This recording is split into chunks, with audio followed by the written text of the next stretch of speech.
Retomamos la segunda hora del programa que trata sobre Venezuela. Ya saben, Venezuela, tierra de gracia, con un programa fundamentalmente dirigido al sistema educativo venezolano. Recordamos que nos acompañan Henry, José Vicente Carrasquero y Luis Manresa. Y en estos momentos se nos va a añadir Luis Delfín Fuenmayor, ex rector de la Universidad Central y exdirector de... Fuenmayor Toro. Fuenmayor Toro, efectivamente. ¿Está con nosotros ya el señor Fuenmayor? Vale, nos dicen que se va a sumar en breve. En cuanto esté, le daremos paso. Hay un tema que se nos había quedado antes encima de la mesa, que nos lo ha recordado uno de los contertulios, que es el tema de los uniformes. Ahora bien, antes de tomar este tema, me gustaría dejar muy claro a la audiencia un detalle muy importante. Por parte de Radio 3W hemos querido que participaran todas las personas que se vieran implicadas en esta información, en este intento de ahondar en la educación venezolana. De hecho, contábamos con la presencia confirmada del viceministro de Comunicación e Información, Rolando Jesús Corao, pero por problemas parece ser de última hora, de momento no le tenemos en antena. Durante una hora vamos a intentar que este señor se sume con nosotros. De hecho, hemos estado en contacto con la directora de Relaciones Interinstitucionales, Dalori López. Y ya saben, la pluralidad ante todo. Nosotros tenemos las puertas y los micrófonos abiertos a todos los venezolanos. Y por supuesto, si en los próximos 45 o 50 minutos logramos contactar con ellos y quieren, aquí estaremos en Radio 3W. Sin más preámbulos, teníamos encima de la mesa el tema de los uniformes. Lo dejamos ahí un momentín aparcado porque damos la bienvenida al doctor Fuenmayor. Buenas noches desde España.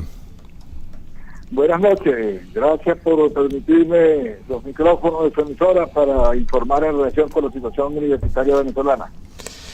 Ante todo, sabe que nos acompañan aquí algunos compañeros suyos de profesión. Me imagino que se conocerán entre ustedes, ¿no? Señor Carrasquero y... Saludos, rector. ¿Qué tal? ¿Cómo estamos? ¿Cómo le va? Bien, gracias.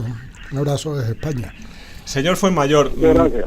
Señor Fuenmayor, le voy a ser sincero. Aquí han puesto un panorama bastante negativo de la universidad venezolana. Desde aquí cuesta creérselo.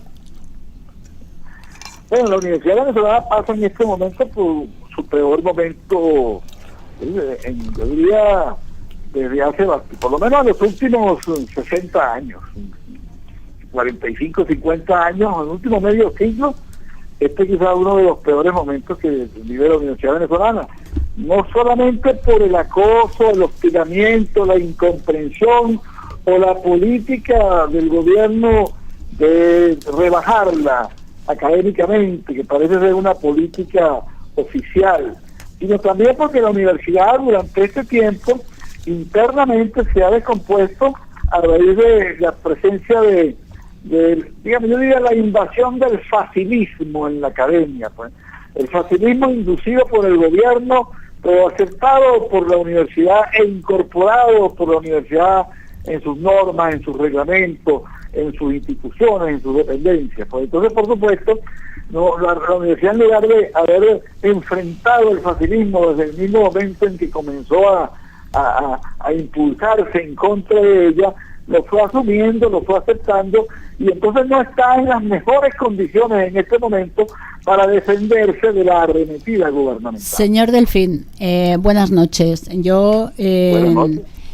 Me llamo María José Cavadas, y soy profesora en la Universidad Complutense de Madrid. Entonces yo quiero hacerle dos preguntas. Una, cuando habla del facilismo, que nos diga exactamente a qué se está refiriendo para que lo comprendamos desde estas latitudes. Y dos, ¿qué es lo que hace la comunidad académica, sobre todo pues puestos tan relevantes como son los catedráticos, como son los rectores, que tienen más independencia, vamos a llamarle así, que las capas más bajas del profesorado? ¿Qué es lo que hacen para contrarrestar los envites gubernamentales? Pero en primer lugar, vamos a hacer un poco de historia. Pero señor un momentín, señor Fuenmayor, corto, por favor, que seamos breves, que tenemos muy poquito tiempo. Pero en el año 1970 se reformó la ley de universidades por una agresión contra la universidad para reducir su autonomía universitaria. En ese momento, el gobierno del momento redujo los requisitos académicos para ser profesor asociado, que se requería ser doctor, y redujo los requisitos académicos para ser autoridad, para ser decano o para ser autoridad universitaria, para ser rector, vicerrector o secretario. Quitó la necesidad de ser doctor para las autoridades universitarias máximas. Eso es lo que yo llamo el facilismo. Hay otros elementos más en el facilista, pero digamos es un elemento clave en la historia de la universidad. A partir de ese momento, la universidad comenzó una reducción paulatina de su exigencia académica, su exigencia en los concursos de oposición. Pues en lugar de que los concursos fueran efectuados de la manera como la ley de universidades lo expresaba, en lugar de obligar a los profesores a cumplir con los ascensos en los momentos propicios, en los momentos oportunos, de acuerdo a la ley, pero estos requisitos se fueron relajando. Se permitió, por ejemplo, cosas como que con la tesis de un doctorado se podía ser un doctor, pero después de esa misma tesis podía servir para ascender a profesor asociado. Con la tesis de una maestría se podía ser magíster, pero además se podía ascender a profesor agregado. Entonces, eso por supuesto es el facilismo, a eso es que yo me refiero. Y eso la universidad lo incorpora y es responsabilidad de la universidad, es responsabilidad fundamentalmente de sus autoridades en ese periodo. Eso fue llevando, el relajamiento de las disciplinas y de la exigencia académica, fue llevando a que esos catedráticos y esos profesores ya no tuvieran exactamente los mismos niveles. La Universidad Central cuenta con núcleos de excelencia, de profesores muy buenos y de profesores investigadores reconocidos internacionalmente, pero lamentablemente son en este momento minoría dentro del conjunto universitario. Las autoridades universitarias comenzaron a ser electas sin ser rectores, sin tener los máximos niveles del escalafón. Es decir, el autoritas académico se perdió no solamente en la Universidad Central, se perdió en todas las universidades del país, en las universidades autónomas. Se deterioró la universidad autónoma. Entonces, una universidad que se deteriora no puede enfrentar los embates gubernamentales como debería hacerlo.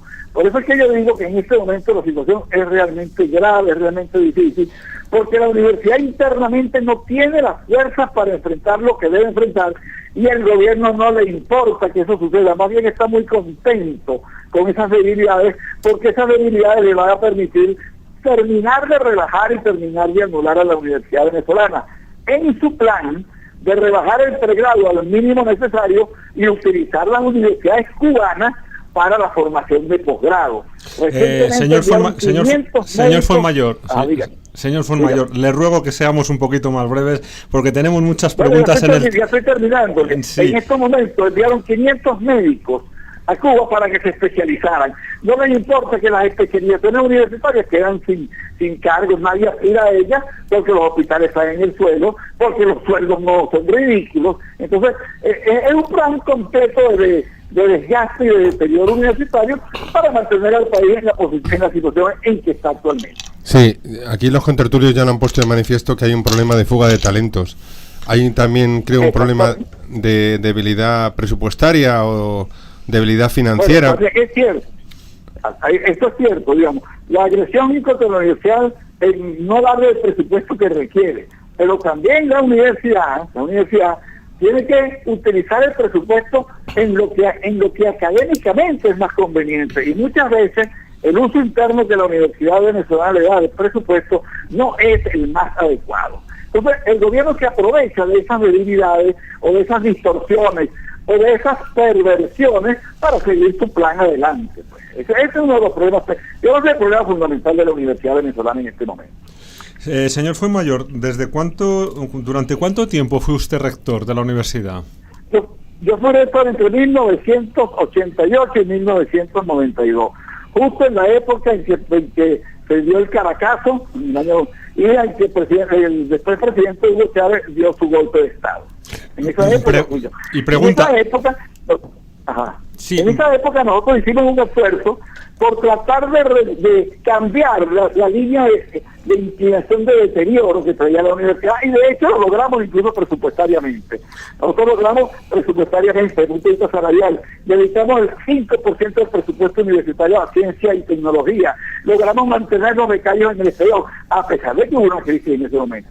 Sin embargo, con posterioridad, la universidad volvió a seguir su deterioro, y bueno, hasta ahora eso no ha sido detenido. Eso, de eso hace ya 23 años, si no me fallan los cálculos. Discúlpeme un momentito, señor Fuenmayor, permítame formularle la pregunta. ¿Cómo ha cambiado, no solo, porque usted me está hablando del sistema educativo, a mí me interesan también las instalaciones de la propia universidad? ¿Cómo estaban antes los campus y cómo están ahora? Bueno, fíjense. En el caso de la central es mucho más manifiesto, porque la Universidad Central de la Ciudad Universitaria fue declarada Patrimonio de la Humanidad por parte de la UNESCO. Las universidades no disponen de gastos de inversión. Es decir, el presupuesto universitario se va en el pago de la nómina, en el pago de los sueldos y salarios, y se va en los gastos de funcionamiento, y que incluyen las becas, los comedores, el funcionamiento mínimo de las bibliotecas. Pero no existen partidas para mantenimiento de plantas físicas, no existen partidas para mantenimiento de equipos de laboratorio, no existen gastos de inversión para crecimiento. Eso nunca lo han tenido los presupuestos universitarios. No es un problema solo de ahora, sino desde antes nunca lo han tenido. Y siempre ha habido una lucha por eso, por conquistar esos presupuestos. Entonces, claro, hay un deterioro importante de las instalaciones universitarias, de la infraestructura universitaria, de los laboratorios universitarios. Las facultades de ciencias ahorita están resintiendo mucho los problemas económicos y además el acoso gubernamental. Pues comprar un equipo, comprar un repuesto en el país es prácticamente imposible porque no hay dólares, porque no existen en los mercados. Pues es tan difícil o más difícil que comprar comida, pues que ya también se está volviendo difícil. Señor Fuenmayor, después de lo que usted nos está contando, yo estoy entrando en pánico, porque fíjese usted que estoy hablando de mi visión desde España. Es muy habitual encontrar en las consultas médicas profesionales que vienen de Latinoamérica, en concreto de su país. Si estoy enferma y me aparece un médico venezolano, ¿qué tengo que hacer? ¿Salir corriendo del hospital? No. Si está enferma y aparece un médico venezolano de las universidades, digamos, autónomas y de las nacionales, usted puede atenderse bien. El médico venezolano en general, digamos, hasta hace por lo menos unos años, estaba formado bien. Veía pacientes desde el tercer año de medicina, estaba viendo pacientes en buenos hospitales. Por supuesto, la existencia ahorita de una crisis hospitalaria, todo eso va a redundar necesariamente en una disminución de la calidad. Ahora, los médicos que ustedes van a encontrar allá generalmente son los mejores estudiantes de aquí que se van. Antes de continuar, tenemos en directo también a otra persona que me imagino conocido de todos nuestros contertulios. Se trata del presidente de la Fundación Arturo Uslar Pieter. Espero haberlo pronunciado bien, el señor Antonio Ecarri. Buenas noches desde España. Muy buenas noches, un saludo a todos. Muchísimas gracias por esta oportunidad. No, gracias a usted por intervenir en este programa porque nos interesa mucho lo que está ocurriendo en Venezuela y más en el tema educativo. Mire, yo conforme va avanzando el programa tengo una visión cada vez más pesimista de la universidad, del sistema universitario y sobre todo del sistema educativo en Venezuela. ¿Algo bueno tendrá? ¿O según usted también coincide con todos los que le han antecedido en el uso de la palabra? Fíjate, en Venezuela lo que no estamos viviendo una crisis educativa. En Venezuela lo que hay es un colapso educativo. Explíqueme la diferencia, porque desde aquí, a los que somos un pelín legos, no sabemos muy bien por dónde vamos. Sí, la verdad que la situación de Venezuela es muy lamentable desde el punto de vista educativo. Y te quiero hablar de la educación básica venezolana. Si la educación universitaria está mal, está en crisis, mucho peor está en la educación básica venezolana. Hay 5 condiciones, o 5 causas, mejor dicho, del colapso educativo venezolano. La primera de todas es la crisis en la infraestructura educativa. En Venezuela no hay construcción, no hay un programa de construcción de nuevas escuelas, como sí lo hay, por ejemplo, en el gobierno de la República Dominicana y el esfuerzo que se está haciendo en materia educativa en Dominicana. En Venezuela no, aquí hubo un proceso que se llamó la misión vivienda frente al déficit de vivienda, pero el déficit de vivienda, como ustedes bien saben, es un déficit urbanístico, donde amerita educación y donde amerita también salud, pero aquí construyeron edificios y no construyeron las escuelas ni los hospitales. Eso significa, hoy por hoy, tenemos más de 3 millones de muchachos fuera del sistema educativo venezolano y no hay infraestructura para atenderlos, no hay un plan de construcción de nuevas escuelas. Te digo que el déficit es de más de 3.000 escuelas y liceos en toda Venezuela, pero lo más grave es que no hay un programa de mantenimiento de la infraestructura.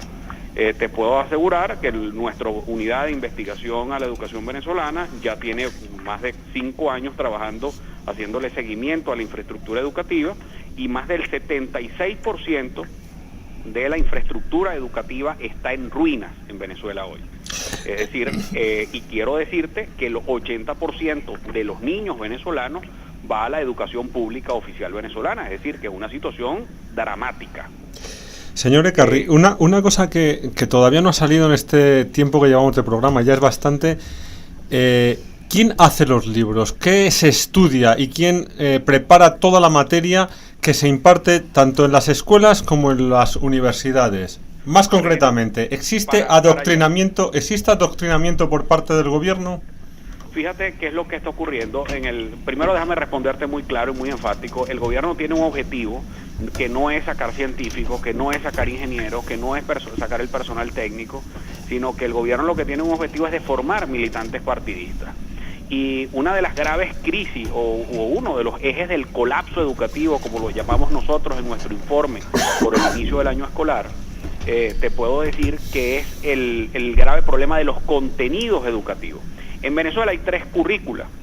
El primero de todos, el primer currículo es el currículum legal que fue aprobado en 1996, que son los contenidos para primaria y secundaria. En segundo lugar, hay un llamado currículum bolivariano, que es un adefesio propagandístico del partido del gobierno, diseñado por el hermano del expresidente Chávez, cuando era ministro de Educación, que es absolutamente ilegal. Ordenaron retirarlo de las escuelas, pero hay escuelas en Venezuela donde lo siguen practicando, donde el tema militarista, caudillesco, pues por supuesto es el principal protagonista. El tercer currículum es ese adefesio que llaman la colección Bicentenario. La colección Bicentenario es un cúmulo de libros con un currículum distinto al currículum legal y distinto al currículum bolivariano, peor todavía, lleno de fechas de exaltación de la personalidad de Hugo Chávez, parándolo con Simón Bolívar, además con una catafarra de temas partidistas, de temas que no tienen nada que ver con la formación del niño. Y esto es un momento muy delicado. Un niño en 3er grado que no aprende matemáticas, pues eso es un niño que nunca va a ser ingeniero, que nunca va a ser científico. Y te podrás imaginar que hoy, y eso se enrola con otra crisis también de nuestro sistema educativo, que es la crisis de los maestros. En la crisis de los maestros venezolanos es peor todavía. Primero quiero decirles que un maestro venezolano lo que gana son $9 mensuales. Eso es lo que está ganando un maestro venezolano. Y es el maestro peor pagado de toda América Latina, incluyendo Cuba y Haití. Es decir, hoy la crisis de los maestros es sumamente grave. El déficit de maestros es cercano a los 250.000 docentes. Así como te digo que hacen falta 3.000 escuelas y liceos en toda Venezuela, pues también hacen falta docentes, y docentes para impartir con calidad. Lo último que nos acabamos de enterar es que 42.220 maestros sin ningún concurso, sin ningún procedimiento, fueron asignados al Ministerio de Educación, y ningún gremio participó, no hubo ningún proceso de consulta, y se temen que se tratan simplemente de militantes partidistas que salen de las misiones muy mal preparados por lo demás. Y entonces, ¿qué termina siendo? Una gran condena. ¿Y cuál es la condena? Que a los pobres se le está dando una pobre educación. Señor Fuenmayor. Antonio Ekarri. No, esta también fue mayor en antena. Señor Fuenmayor. Bueno, si me quiere contestar el señor Ekarri también. Sabemos que lo que aquí se conoce como el informe PISA no tiene validez ninguna en Venezuela. como sistema... No lo dejan aplicar. ¿Perdón? No se aplica, no lo aplica. No se Yo aplica. suscribo lo que dice el profesor, nuestro rector Fuenmayor, no lo dejan aplicar, solamente se ha aplicado en el estado Miranda, donde el gobernador autorizó en una ocasión se aplicó en el estado de Miranda y los resultados fueron similares al resto de Latinoamérica. Sí, ese dato lo tengo, pero que quisiera que me dijeran cuál es su opinión sobre la valoración realizada por la UNESCO de que solamente Cuba ha logrado el objetivo de educación para todos. Bueno, yo no sé, yo no puedo hablar de Cuba porque yo no estoy en Cuba, ni, digamos, no tengo forma de conocer tampoco si el informe de la UNESCO simplemente repite las cifras que el gobierno cubano da o no. Pues realmente no puedo opinar sobre eso con propiedad, pues como ahora sí puedo decir que debería haber una cifra muy simple para demostrar que el problema educativo venezolano tampoco es que es actual, también es del pasado. En el año 1998, el promedio de educación formal del niño venezolano era de 5 años, de educación formal, de un muchacho de 5º grado.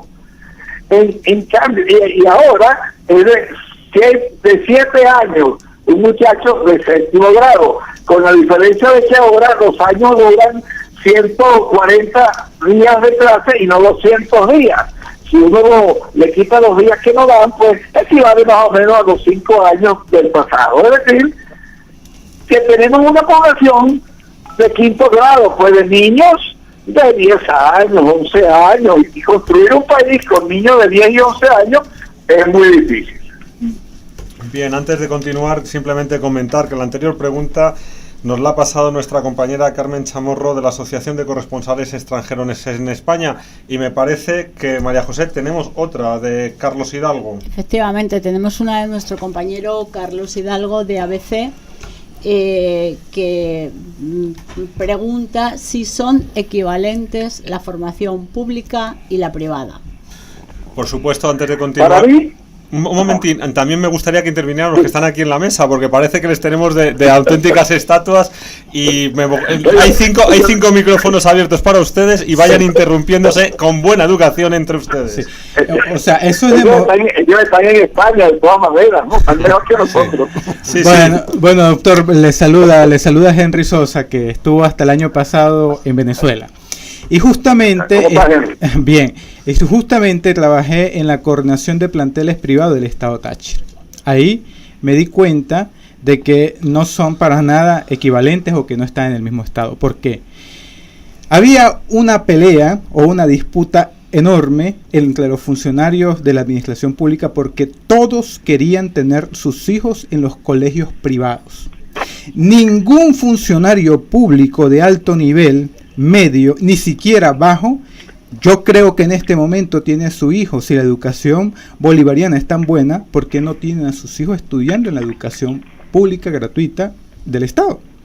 ¿Por qué prefieren superar, por ejemplo, la ratio en Venezuela, que es el número de alumnos acá en España?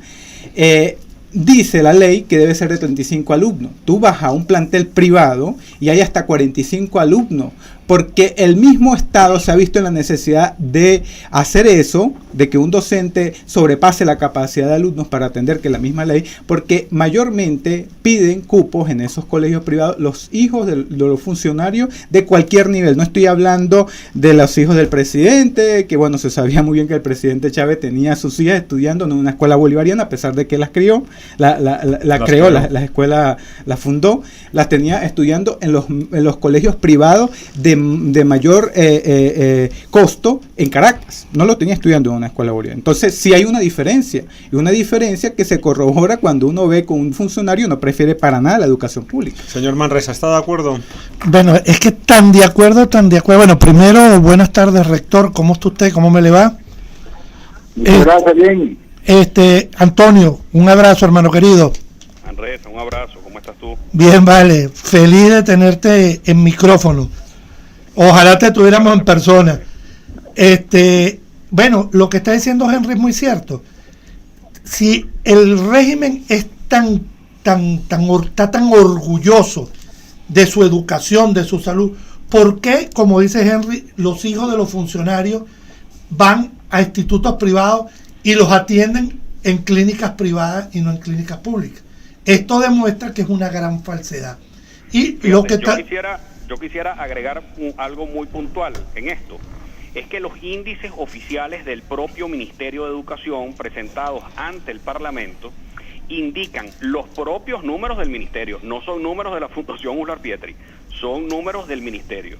Una caída en la matrícula de la educación pública oficial, y quienes han venido incrementando matrícula, es decir, número de alumnos atendidos, es la educación privada en Venezuela. Es decir, a pesar que aún estamos sobre el 77 al 80% de niños que acuden a la educación pública oficial, el índice viene creciendo a favor de la educación privada. Es decir, que no crece la educación pública, no solamente no crece, sino que sigue bajando, y la educación privada está subiendo. Y eso demuestra que la pésima calidad de la educación pública oficial. Pero a eso hay que añadirle un problema que es el más grave de los sectores populares y que lo acabo de pasar yo mismo el día de ayer en una visita que tuve al sector popular El Guarataro, en una escuela que se llama La Zoe Sique Silva. Yo les puedo hablar puntualmente de los niveles de violencia alrededor de la escuela pública oficial venezolana. Están rodeadas de las bandas delincuenciales, no hay planes de seguridad, y este caos educativo, quiero alertarlos frente a todos ustedes, porque es el fondo de este problema. En Venezuela se va a generar un éxodo masivo de jóvenes de los sectores populares a otros países de la región. Pero hay una cosa, señor Elcarri, permíteme una interrupción muy rápida. Dos cosas que no entiendo. ¿Se están quejando ustedes, o nos están explicando, para ser más, utilizar un lenguaje más apropiado, de que no hay dinero, de que Venezuela paga mal a los profesores, de que la universidad es gratuita, y sin embargo usted me dice que va a haber éxodo de estudiantes? Eso lo tendrá que pagar alguien. Si la economía de los ciudadanos no permite ese éxodo, ¿qué van a hacer? Y segundo, un momento, le voy a hacer una crisis ahí prácticamente de refugiados. Pues en Venezuela y en los alrededores pueden haber éxodo. Fíjate que una de las pruebas de lo que te estoy diciendo no es un éxodo financiado por el gobierno y financiado por el Estado, no, niño, por Dios. Es que la gente se nos está yendo. Fíjate cuál es el problema que hubo ahorita con la frontera cerrada con Cúcuta. ¿Cuál era uno de los primeros problemas? Es que los niños que estaban en el Táchira, en el lado venezolano, no podían pasar al lado de Colombia a estudiar. Es decir, es que la situación de ruina de la educación pública oficial venezolana y la situación de violencia que hay alrededor de los sectores populares hacen que, por ejemplo, ya los niños y jóvenes en edades entre 10 a 14 años que viven en los sectores populares de Venezuela y que son hijos de ecuatorianos o colombianos o peruanos que han vivido en Venezuela en los últimos años, los están mandando a sus países para poder estudiar, porque en Venezuela no es viable estudiar en nuestros sectores populares por la gravedad de la situación educativa, que es un colapso de ruina, de malos profesores, de malos contenidos y malos profesores no, cuidado, con profesores muy mal pagados y en pésimas condiciones, y adicionalmente con un sistema de violencia y de bandas delictivas alrededor de las escuelas venezolanas. Vale, entonces explíqueme un único detalle que tampoco logro entender. Dígame. La universidad pública es gratuita, nos lo han dicho aquí por activa y por pasiva. ¿Y quién paga la universidad privada? ¿Qué cuesta la universidad privada? Fíjate, yo quiero hacerte dos diferencias. Una cosa es la educación básica venezolana y otra cosa es la universidad. Estamos hablando en todo momento de la universitaria. Bueno, yo te estoy hablando en este momento es de la educación básica, Ajá. porque esta es donde está la crisis hoy, aún peor que la universitaria. La universitaria aún no llega a los niveles de crisis de la educación pública oficial venezolana. Por eso yo te estoy hablando de la escuela básica, de la primaria y de la secundaria, donde se quedan mucho más del 60% de los muchachos que no pasan a la educación ni tienen sueño de llegar a la educación universitaria, porque se gradúan muy pocos de bachillerato. Es decir, yo te estoy hablando de un gran contingente que se está quedando en el camino producto porque el propio sistema los está expulsando antes de llegar a la universidad. Por eso es que te estoy hablando de un éxodo de jóvenes en la educación básica, primaria y secundaria venezolana, que está la mayor gravedad. Si hay crisis en la universidad porque no arranca la universidad pública, por la falta de presupuesto, porque nosotros los profesores universitarios estamos muy mal pagados y todo lo más, te digo que la crisis de la educación básica es aún peor. Antes de continuar, un pequeño paréntesis. Por parte de nuestro equipo de producción me dicen que tenemos que agradecer muy especialmente a Lilian Tintori, que está en pleno vuelo y a pesar de querer hablar ha tenido que subirse a un avión antes de poder intervenir en este programa, y también dar especialmente las gracias a Stephanie Balcázar, perdón por ese fallo, que ha hecho todo posible también para facilitarlo. Y hecho este pequeño paréntesis, nuestro compañero Luis Fernando Durán creo que tiene una pregunta. No, yo quería un poco... no sé si me permiten barrer un poco para casa y hacer una conexión entre los problemas que estamos hablando y un asunto que está muy actualidad en España. ¿Cómo es posible que haya esa asfixia económica en la universidad y, por ejemplo, una fundación presidida por Pablo Iglesias, por Errejón y por Monedero recibiera 3,5 millones de euros por parte del gobierno? A ver, que es muy seria la pregunta. No, lo que estoy diciendo es que me extraña mucho el déficit económico que hay dinero para lo que quieren, porque a una fundación vinculada a Podemos, a Pablo Iglesias, a un partido que, bueno, ahora ya no está tan en auge y ha bajado un poco ese populismo que tenía a nivel de encuestas incluso. Todos los españoles. Amén. ¿Cómo es posible que hayan recibido 3,5 millones de euros en subvenciones por parte del gobierno? Bueno, yo podría decirle lo siguiente. Yo podría decirle lo siguiente. Uno, primero, es verdad que ha habido una reducción importante del ingreso en dólares recibido por el país. Eso no tiene, no tiene discusión, porque el barril de petróleo estaba en $100 y ahorita está en 50 o menos de 50. Entonces ya ahí los ingresos cayeron a la mitad. Sin embargo, la crisis económica financiera venezolana arrancó antes de eso. Arrancó en el año 2012, cuando todavía el barril de petróleo estaba en $100 el barril. Es decir, arrancó con precios altos del petróleo, porque es que el gasto público es un gasto totalmente desquiciado, porque el interés fundamental del gobierno es el de mantenerse en el poder, y entonces hace todo el gasto necesario para ello. Así en este momento lo está haciendo en vista de que hay unas elecciones parlamentarias próximamente en diciembre. Entonces él está dirigiendo todo su gasto a la propaganda masiva, que uno lo ve por televisión, y prácticamente le da asco por la cantidad de propaganda que existe y la mentira y la manipulación que hay. Pero además el gobierno está preparándose para llevarle a los sectores populares, a los sectores más bajos, a los sectores desposeídos, llevarles las comidas y las cosas que necesitan para hacer creer que venció la guerra económica. Por eso que ellos llaman la guerra económica, bueno, la vencieron, el pueblo y el gobierno venció la guerra económica, lograron darle a todo el mundo lo que necesitaba y, bueno, sigamos adelante, voten por el gobierno y sigamos adelante. Me parece que el señor Manresa quería apuntar algo. Sí, yo quería aclararle un poquito a Luis lo siguiente, que el gobierno no tiene dinero para los venezolanos, no tiene dinero para la educación, no tiene dinero para la salud, no tiene dinero para la seguridad, no tiene dinero para nada de lo que represente Venezuela, pero han destinado ese dinero que es de todos los venezolanos, pues para financiar esa campaña ideológica que se montó Chávez en su cerebro, de que él era el segundo libertador, y a punta de la petrochequera, sin importarle el sufrimiento del pueblo venezolano, pues se dedicó a financiar. Entonces le regala 3 millones de euros a Pablo, 3.5 millones de euros a Pablo Iglesias, para que venga a fastidiarle la vida a los españoles con esa mentalidad, y España que todavía no ha terminado de darse cuenta.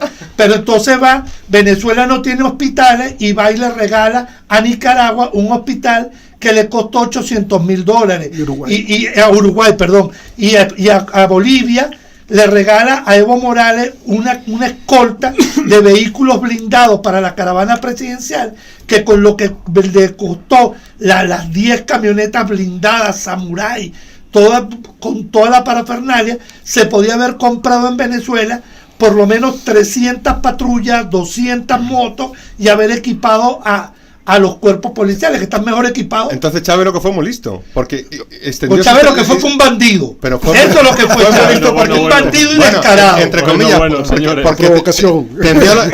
Tendió sus tentáculos a España y sabía. No, claro. Miren, y ahí agarró unos tontos útiles. A ver, señor Carrasquero, me parece que quería intervenir usted sí, también. muy rápidamente para darle chance a todos los demás con un dato duro.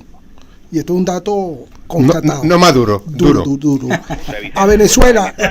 Saludos, Antonio, un abrazo. ¿Tú estás en España? Sí, señor, a tu orden. Pero qué envidia. ¿Perdón? Qué envidia.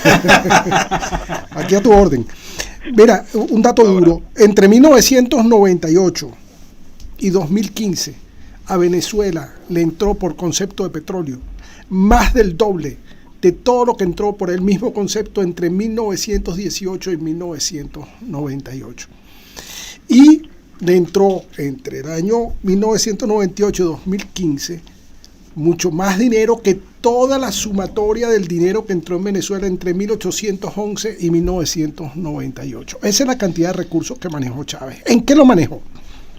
En financiar a la señora Bachelet y a toda su banda que armaron desastres ahí en las universidades, en financiar al señor que está en Perú, que al final el tipo rompió con Chávez lo más inteligente que pudo hacer, en financiar movimientos en Colombia, en financiar los movimientos sin tierra en Brasil, en financiar a la señora Kirchner, en financiar al señor de Uruguay, a Daniel Ortega. Bueno, más sencillo, ¿hubo alguien al que no financió?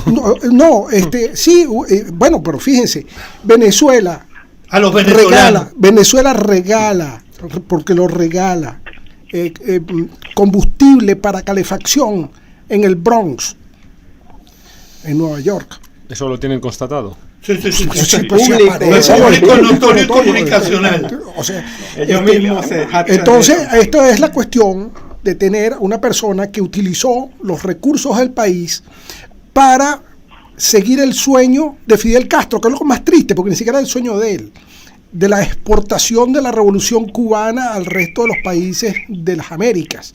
Y entonces se metió en El Salvador, se metió en Honduras, se metió en todas las islas del Caribe. Y por eso es que el dinero, este dinero que estamos hablando de cantidades fantastillonarias que se las puedo decir rápidamente. Estamos hablando de 1.250.000 millones de dólares. 1.250.000 millones de dólares. Ese dinero Venezuela lo desperdició, lo desbarató durante los últimos 16 años. Y por eso es que se aferran al poder. Se aferran al poder porque van a tener que rendir cuentas por un dinero que no lo vas a encontrar en obras venezolanas. No hay un solo tren que hayan terminado, salvo un trencito que parece un cercanía que viene, sí, en serio, un cercanía que viene de ahí, de los valles del Tuy hasta Coche. Sí, eso, más nada. Tú no vas a encontrar un tren, no vas a encontrar un aeropuerto, no vas a encontrar una obra de envergadura hecha en estos últimos 16 años. Lo que vas a encontrar es una gran rapiña. Vas a conseguir gente aquí en Madrid que anda con chofer y guardaespaldas y que se han comprado edificios aquí en Madrid. Como Juan Barreto. Y vas a conseguir gente en Estados Unidos que viven en tremendas mansiones con yate ahí en puesto Florida, detrás en la Florida. Eso lo vas a encontrar bastante. Porque al final el país cayó en una manga de ladrones, de sinvergüenza, que arrasaron con el tesoro público. Y eso es lo que explica por qué estamos viviendo lo que estamos viviendo. Porque además me interesa entonces, desde el punto de vista de poder seguir robando y poder seguir haciendo rapiña, tener a la gente empobrecida y tener a la gente embrutecida y sometida al favor que yo le pueda hacer para que ellos me sigan validando con su voto. Entonces, por eso que yo dije al principio, el que piense que en Venezuela hay una democracia está un poco desorientado, un poco nada más. Bueno, vamos a ver. Todo eso tiene, lo que ustedes cuentan, en principio parece una lógica aplastante. Solamente yo tengo una pregunta. Es que estas operaciones tan cerradas, es decir, estas conspiraciones o estos planes, nunca salen de una forma tan perfecta. No sé si en la cabeza de Chávez estaba esta exportación masiva de ideología, no, pero nunca nunca estos proyectos se llevan a cabo de una forma con tanta minuciosidad. Con 1.200.000 millones de dólares. Sí, no, mira, yo quisiera intervenir. Aunque nos desviamos un poco del tema, que era el tema de la educación universitaria, nos desviamos del tema y entramos en un tema ya más de política general. Yo quiero, si es de ese tema que vamos a conversar, o que vamos a seguir conversando, yo quiero decir algunas cosas. En Venezuela, yo le di una cifra, dije que en el año 98, el venezolano promedio de educación, el promedio de educación en Venezuela eran 5 años. Eso significa que tampoco quienes gobernaron en Venezuela de 58 en adelante se ocuparon mucho de la educación. En este periodo se quedó también un sistema universitario paralelo. A las universidades autónomas, por ejemplo, que eran las universidades autónomas, les crearon un sistema paralelo universitario que también era muy malo, que era el sistema de las universidades experimentales, que con el tiempo por supuesto, esas universidades fueron avanzando y hoy no están en las mismas condiciones que estaban ayer. De esa manera que Chávez no inventó la rueda. Chávez conoció la rueda y lo que ha hecho es que la hizo más grande y la ha hecho girar más y más. Pero realmente lo que Chávez hizo, uno lo encuentra en la historia de Venezuela reciente, en el periodo de 40 años que van del 58 al 98. Espero que eso no sea una justificación, rector, ¿eh? No, eso no es una justificación, pero tampoco es una justificación para Chávez. Pero aquí yo quiero también dejar las cosas claras. Que Chávez gane las elecciones porque Venezuela no era una tacita de oro. Pero ahí es donde el asunto está peor, porque tú llegas al gobierno diciéndome que vas a arreglar las cosas. Está peor, pero no era una tacita de plata. No, es que nadie lo está diciendo. Nadie lo está diciendo, rector, pero lo cierto es que... Oye, pero yo lo siguiente, usted no me diga que estoy justificando, yo estoy diciendo que no está muy mal. Y dije, Chávez llevó al extremo todas las lacras anteriores, las llevó al extremo, a niveles increíbles, pero esas cosas existían, la corrupción existió, muy bien, el cambio de Recadi existió, y ahora es Cadivi. Entonces, un momento. Vamos a ver, señor Fuenmayor y señor Ekarri, ante todo, estábamos hablando de la educación y me parece que nos hemos ido bastante para atrás. Yo les voy a pedir, como nos queda... un momentín. Como nos queda muy poquito tiempo, yo les voy a pedir tanto al señor Fuenmayor como al señor Ekarri que nos hagan una perspectiva de lo que ustedes creen que va a pasar a corto y medio plazo en la universidad, pero que sean muy breves, no les doy más de un minuto a cada uno porque el tiempo se nos echa encima. Señor Fuenmayor, ¿puede empezar usted? Aquí, si aquí no arranca un proceso de recuperación nacional que tenga como objetivo central el mejoramiento del despegue del subdesarrollo, llevar la industria petrolera aguas abajo y no seguir siendo rentistas y vendiendo combustible fósil, sino diversificar la petroquímica, la química orgánica industrial, llevar la industria petrolera aguas arriba con los fletes, con los barcos petroleros, con los astilleros.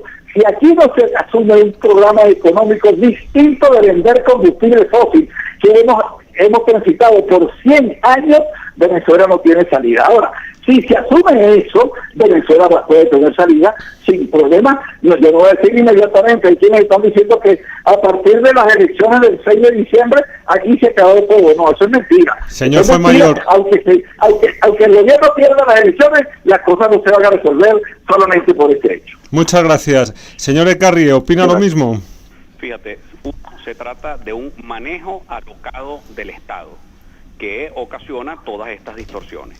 La crisis universitaria es la punta del iceberg de un colapso general del sistema educativo venezolano, que comienza con un déficit grandísimo en las escuelas de infraestructura, con un caos en la profesión docente, con crisis en los contenidos y que hacen que nuestros niños venezolanos, nuestros jóvenes venezolanos, cuando apenas tocan la universidad, pues simplemente ya es un punto final de una ruina educativa terrible y que llegan sin ningún tipo de conocimientos básicos para entrar a la universidad. Luego la universidad entra en un colapso económico, entra en un colapso presupuestario, entra en un colapso administrativo. Es el Estado tratando de colapsar la universidad pública oficial autónoma por fines politiqueros. Entonces aquí se meten dos cosas: un manejo alocado del Estado, colapso del sistema educativo completo, para finalizar en una toma o secuestro político de la educación universitaria, asfixiándola económicamente y por supuesto con un pésimo manejo también de las universidades que ellos manejan. Señor Fuenmayor, señor Ekarri, muchísimas gracias por haber participado en nuestro programa y nada, les contamos con ustedes si hacemos una siguiente versión y no tratamos solo el tema universitario, el tema educativo. Muchísimas gracias por su intervención. Me imagino que los contertulios también querrán despedirse de ustedes. Saludos, Gracias, Antonio, amable, Luis, un abrazo a los José dos. Vicente, mi mayor envidia por tu presencia en Madrid. Chao, Antonio, hasta luego. Muchas gracias. Un abrazo, y Hasta igual luego, para rector. ti, Manresa, un abrazo. Un abrazo, hermano querido. Hasta luego, rector. Hasta luego. Hasta luego, pues, gracias. Bueno, se han ido, pero queda una pregunta de nuestro compañero Enrique Figueredo del periódico La Vanguardia, que creo que ustedes la pueden contestar. ¿Qué posibilidades hay de que la comunidad universitaria fuerce o contribuya a un cambio de rumbo? En Venezuela. En Venezuela, toda la oportunidad del mundo. De ahí es que el problema es, y lo explicó José Vicente antes, el problema es que este es un gobierno de ignorantes, empezando por el presidente de la República. Pero si los que más valen se van, ¿por qué dices que todas? Porque una vez que se empiece, que ahí difiero del rector Fuenmayor, el 6 de diciembre no va a ser la salida al problema, va a ser el efecto dominó.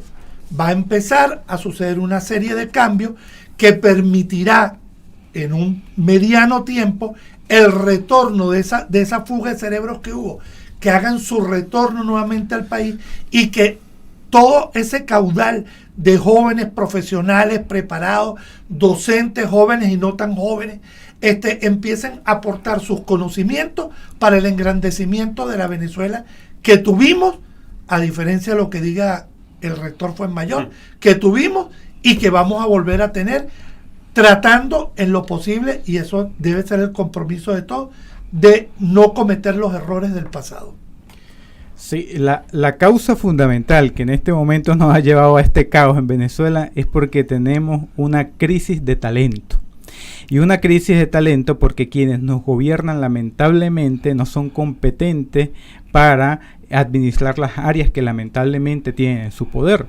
Entonces, cuando recuerdo muy bien algo que Arturo Jarpiet le decía, que él era optimista, porque Venezuela hoy en este momento no tiene como nunca personas tan calificadas, formadas en los mejores centros del mundo y que saben en qué consiste el problema y qué hay que hacer para remediarlo. Esas personas, ese talento lamentablemente no es el que está gobernando Venezuela, pero está ahí y en cualquier momento ese talento, como dijo Manresa, retornará al país y conjuntamente con el que aún queda subsistiendo en Venezuela deberá tomar el rumbo del país para encaminarla y aprovechar el gran potencial que también tiene dentro de su riqueza natural. ¿Sería tu caso? Y el de caso del profesor José Vicente Carrasquero y de muchas personas que están en todas partes. Insisto, ¿y el tuyo? Igualito. Vale. Señor Carrasquero. Sí, muy cortamente, fíjate, la universidad venezolana es un objetivo político del gobierno. Es un objetivo político del gobierno porque de ahí sale la lucha social que hay en Venezuela. Cuando uno revisa en las encuestas cuáles son las instituciones con mayor credibilidad y aceptación en el país, uno va a encontrar en el tope a las universidades y a la Iglesia Católica. Son las dos instituciones que todavía conservan un respeto, una credibilidad por parte de la población. Y es de las universidades de donde ha salido esta lucha social permanente que ha mantenido al pueblo venezolano en una situación de que hay una resistencia, de que hay quienes de alguna manera están enfrentando a un gobierno que está empeñado en el sometimiento de las personas a una verdad única, a la verdad comunista, a la verdad que emana del Estado. Yo les comentaba antes fuera del aire, y esto lo pueden tener absolutamente cierto, si al gobierno no le gusta este programa, le ordena a Conatel que se bloquee la señal de esta emisión que se da por internet.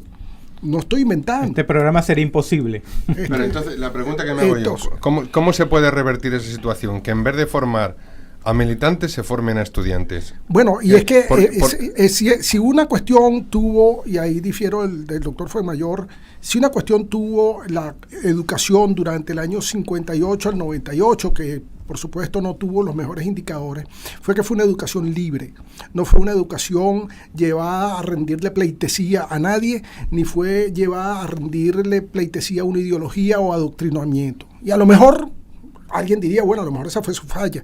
Yo creo que fue una ventaja.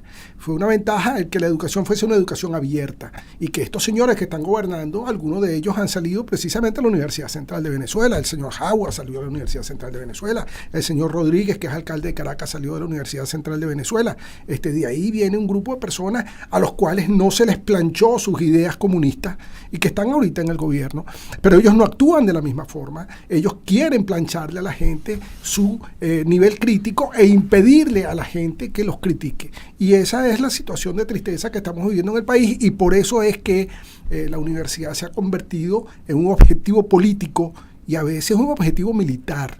Dentro de la Universidad Central de Venezuela han matado a estudiantes. Dentro de la Universidad Central de Venezuela, grupos amponiles dirigidos por estos señores que gobiernan han desnudado a estudiantes, han disparado a estudiantes, han golpeado a estudiantes. Eso está lleno de las redes sociales y la internet llena de esas fotos. No lo estoy inventando yo. O sea que tan grave es el problema de la fuga de talentos o de la asfixia económica como de la violencia y la inseguridad que hay en la universidad. Bueno, es que si yo estoy en este país es porque yo fui secuestrado.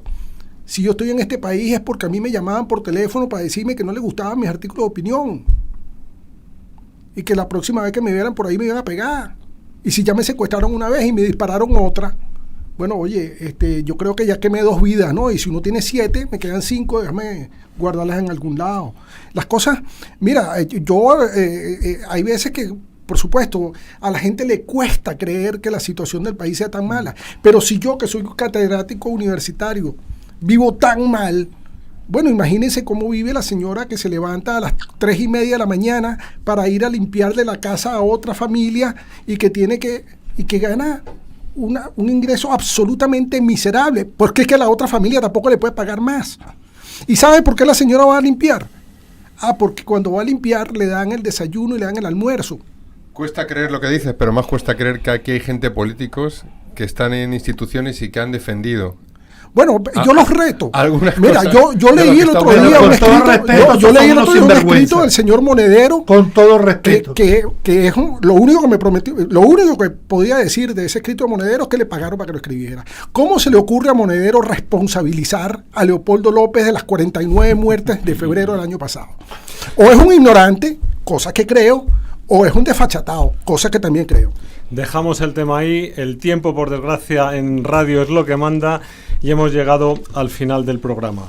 Agradezco la presencia de Henry Narváez, de José Vicente Carrasquero y de Luis Manresa. Muchísimas gracias por haber venido hasta el plató, hasta el estudio en este caso, y de contar con su presencia. Espero que se hayan sentido al menos muy cómodos con nosotros. Muchísimas gracias.